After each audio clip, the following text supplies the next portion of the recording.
Jesus told his disciples a parable. Can a blind person guide a blind person?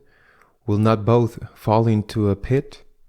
No disciple is superior to the teacher, but when fully trained, every disciple will be like his teacher. What do you notice the splinter in your brother's eye, but do not perceive the wooden beam in your own?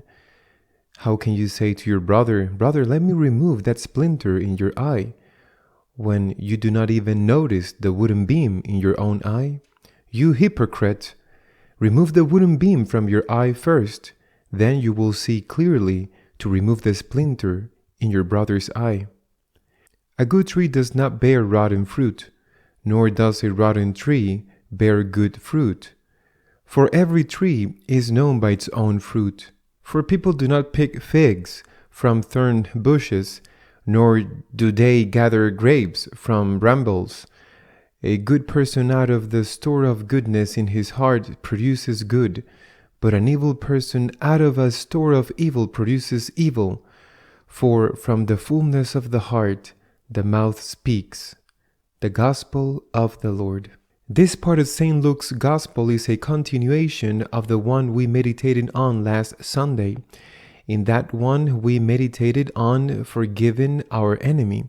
That meditation ended recalling the words of Jesus, "The measure you use will be used upon you."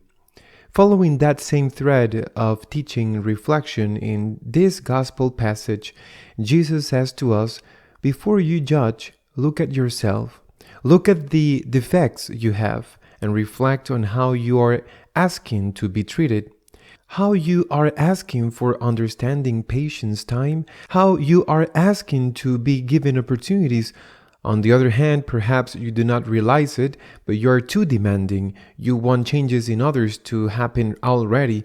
Many times we also forget our own personal history. For example, with teenagers, it is true that they are often difficult. It is a hard age, an age in which the metabolism changes, the hormones change, an age in which they have to establish themselves, an age that often makes the parents suffer a lot.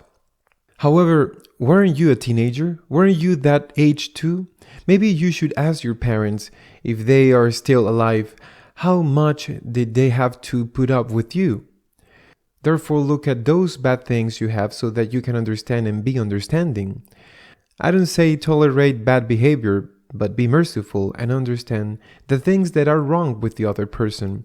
We cannot, of course, be tolerant with sin, but we must be understanding and merciful with the sinner because we are sinners too.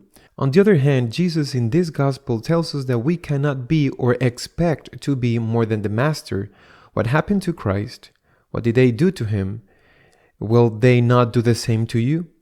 If they did that to Jesus, who was God made man, infinite goodness incarnate, if they mistreated Jesus, slandered him, accused him of being a drunkard, of being a glutton, of going with bad women, of surrounding himself with bad company, when it is your turn, rejoice. Rejoice because you are stepping in the footsteps of your Master. Ask God to help you rejoice. Ask God not to leave in you hatred for those that have hurt you.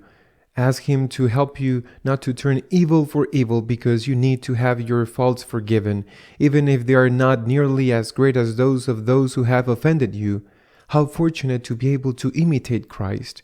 How fortunate to be with the Lord on the cross, being insulted, humiliated, despised, persecuted, to Him who was made first, and we should desire nothing more than to resemble Him. Amen.